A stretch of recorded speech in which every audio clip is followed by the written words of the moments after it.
He's, he pretty much single-handedly kept West Ham in the Premier League, to be honest. Without his goals, his contribution, I think he was player of the season for in terms of that return from COVID. Very nice. Antonio and Fernandez, NVD, agree with either, or you want one to add? I'm actually going to add Baby Raheem into the mix. I think Russ mentioned how he was pretty poor. He had a poor season and he was indifferent. But yeah, coming back after COVID with his little baby hands and talons all sharpened, he did the business. He could have even won Golden Boot. But he was great post COVID. So Sterling it is. So there's Sterling. Captain Russ, what are you thinking, mate? Fernandez, I think, for me. 2 for Fernandez. Yeah, another United player who basically continued with Man United's reign. I think without that key player, he's not the team without that player. You need to keep hold of him. He's an amazing player. I think Ali G has just joined the conversation. He's not the team. Bushaka. Yeah, he is the man. Excellent. Okay, I said 2 for Fernandez because I'm going with Fernandez. Patrick Vieira, anything to add? I'm agreeing with NVD and going for Baby Raheem. I thought he just turned it back on post-COVID. There's 2 votes here for Fernandez, 2 for Baby Raheem. Rikki Pellegrini's gone Antonio, and Sean the John McGinn fanboy's gone Martial. So Rikki and Sean, really, you guys decide this award. I'm going to succumb. I'm going to go with Fernandez. I think it has to be Bruno. Yeah, I'd have to say Fernandez. I mean, if I'm going to choose. Fantastic. Then post-COVID start of the season, Bruno Fernandes, Manchester United. What a team. Brilliant. Love it. Excellent. Hey. To the official announcer. The official. Left Back in the Changing Room Fantasy Premier League podcast, your premium place to go on a Tuesday night for your podcast. Their post-COVID star this year goes to Bruno Fernandes. Hey. Definitely your place to go to on a Tuesday night, the podcast, or a Wednesday or a Thursday, maybe a Friday, whenever we feel like it. The podcast has been sporadic, listeners, recently, and we apologise for that. But we'll be back next season with a more regular schedule. Fernando! So, guys, this is the final award, and it's an award for the show. And we had a lot of people that voted in. We asked them to vote on their rambling of the season. This is the hard one. Listeners, if you are a regular subscriber to the podcast, you will know there's usually a rambling every single week. And if you've been listening for the whole season, you will have heard all of those ramblings. We asked people to email in and vote on our Twitter poll for the rambling of the season. And we've had a top 6. And I'm going to go to the gents to ask who was the best rambling of the season. Guys, from the nominations for the rambling of the season, we've had 6 nominations come in. So I'm interested to hear what you think. The nominations have been James Maddison's mum, Rikki from 5th position, Harold Kane, Harry Kane's grandfather, Joe Exotic, the man from behind bars, Barry McGuinness, our friend from Scotland, and the 6th nomination was our good friend Chad from the Super Bowl. 6 fantastic ramblings. I've found it impossible to choose, but guys, I'm going to leave this to the 5 of you. You've all got to vote for your favourite rambling of the season. NVD? Tough one. I'm going to have to go with old Barry McGuinness. Barry McGuinness has got the vote. Russ, captain, what are you thinking? Well, I missed Barry McGuinness because I wasn't actually there. So it sounds like I missed a classic. But episode 5, you can listen to it again. Oh, episode 5, is it? Okay, right, great. I'll do that. Maddison's mum. Who's got that's a classic. Patrick Vieira. It's a tough one, like you say, but I'm going to go with the one that I found very amusing was Chad. Very insightful too. Rikki Pellegrini, penultimate vote. To be honest, it's close tie for me between Barry McGuinness and Joe Exotic, but I think Joe Exotic tickled. I think he hit it on the nose there, and it was so nice of him to dial in from prison as well. So brilliant to hear from Joe. I did enjoy that. So we've had we've got a split opinion here. We've got 4 votes for completely different ramblings. Sean John McGinn fanboy, you've got the decisive vote. You sure you don't want to vote? If you vote for a 5th one that's different from the other lads, I'll vote. Otherwise, this is you. So let me take it away and announce the end of this season. The big one, the one that everyone wants to win. The accumulation of this season is Left Back in the Changing Room Fantasy Premier League podcast. The winner of Rambling of the Year goes to, his wife couldn't get enough of it. You guessed it, it's Barry McGinn. Episode 5, Barry McGinn. He will never forget that day, I'll tell you what. He was up in the studio. He wasn't just on the phone. He was up there. He was pounding the table for more Left Back SL. Superb. There were so many amazing ramblings from the dugout this season. Barry McGuinness, you've scooped the top award. Congratulations to you. We couldn't get rid of you, and we still can't. And there's a trophy on it. Fantastic. Well done, my man. Very impressed. So, guys, that concludes the award ceremony, the FPL Awards.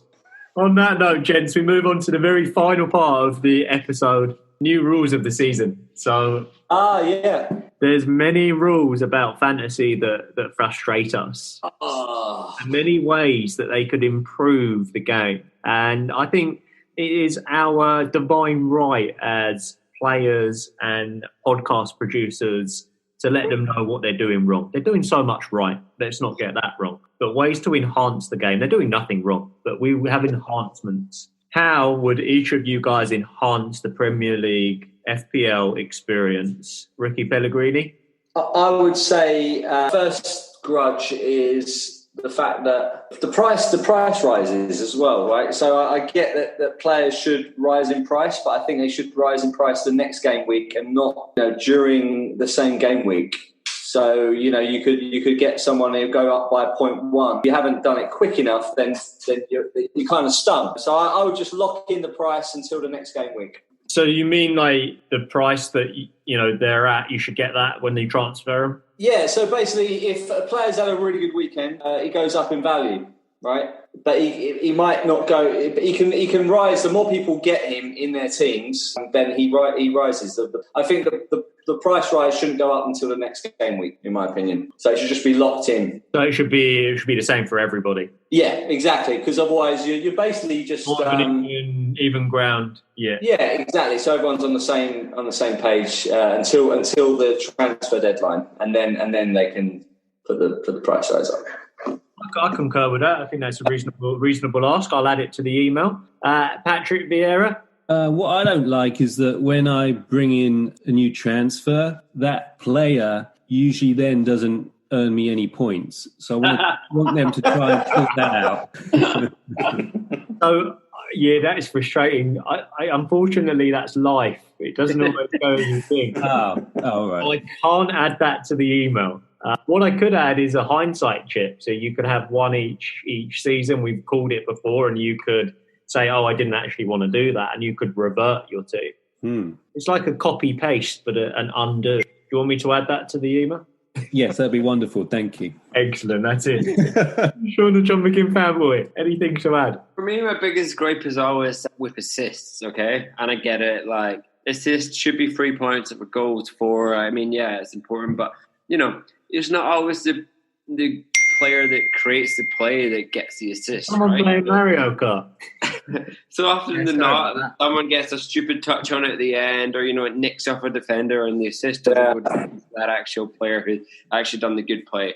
And likewise, if a striker, they don't just score the goal; if they actually make it themselves and they get an assist, why shouldn't they get more points? So I would actually, I know an assist, but sort of rewrite that rule and give it to the playmaker building up to the goal, because I don't think bonus points really capture that well either.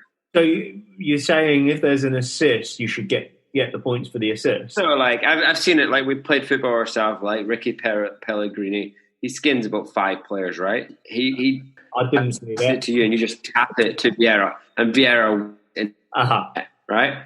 Yeah. You get points. So what I've heard there though is, the assist should get points. I actually think that's a good shout. So that is going in the email. NVD. So going back to the chips that you get in the season. So we know you get 2 wild cards.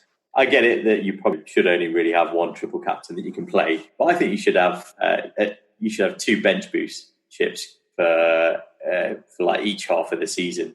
Like how you get the kind of renewal of your wild card. Yeah. I think you should at least get your bench boost, because the bench boost is sometimes more often than not it may not yield you the amount of points that you want to get, especially for me. But I think that's an easy chip that they could they could duplicate. So you want another bench boost? So I'll add that to the email, and we'll ask for another triple captain as well. Whilst might as well ask for. Buy one get one free. Yeah, we'll just try and see what we can get. Captain Russ, is there anything that you'd like to add? Yeah, I mean, call me old-fashioned, but you're ridiculous. But why can't your substitutes be like substitutes? As in, like, the second half of a game, right? Yeah, you can have the option of, like, switching your players. So, if someone's, like, performing well and someone's not performing well, you can switch them at half-time. Yeah. I actually like that, but I also think if your subs come on or play, you should just get the points for them. So you don't need a second bench boost, because why have you got 15 players if you get nothing for 4 of them? Yeah, that's what I mean. Okay, more points. Okay, let me type that in. Just you should play the Scottish fantasy football. They actually do that. Oh, really? Oh, there you go. I knew they were doing something right up there. Okay. Look up our kilts and you see we're doing a lot more right. Oh, absolutely. It's not just you, mate. Not just you. I've got a couple of things to add to what all of you boys have said. I think the assists one, I love the assist one, but for me, another thing that needs to go in this email, assist of a goal. If you're the striker and you get brought down and you get a penalty and then you take the penalty, you should get both the goal and the assist, because you've assisted yourself. Yeah. Guys, I think that's all great suggestions, and I think all of that should happen. Let's hope it does, because any great platform develops with time, as does our podcast. And next season, ladies and gents, it will be developing. We have a slightly new format next year. You'll be able to get us on YouTube as well. You'll be able to see our faces. It won't just be a voice anymore. You'll see the mingers behind the mask. And you'll be able to follow us there, see our teams, you'll be able to see everything. It's been a fantastic award ceremony. Premier League winner, FPL winner, Rikki Pellegrini, you've been the man again this season. Congratulations. Yes, thanks. Next season to take you on. And next season's not too long away now. 4 weeks away. 4 weeks and counting. We'll be back in 2 weeks to deliver you the pre-season review. You want to make sure you listen to that. We'll be talking about all of the players that you need to look at, the transfers in, the positions, the haircut, the new perms. The haircuts will be there. And the teams that have come up, we'll be talking about the teams from Leeds to West Brom to Fulham. We'll be giving you an in-depth insight of their players, the ones to watch, the ones to look at. It's been an absolute pleasure, guys. And honestly, a fantastic season. Any words to add, gentlemen? It's been emotional. It has been very emotional. Very emotional. There's a tissue. Really good. We honestly really appreciate your support. Thank you for tuning in and listening to us. It's just 6 guys that used to be down the pub, no longer allowed to. But we're here, and we really appreciate you listening. Without you guys, we can't continue with this, and it just wouldn't happen. If you need to get in touch with us, you can get us at leftinthechangingroom@gmail.com. That is leftinthechangingroom@gmail.com.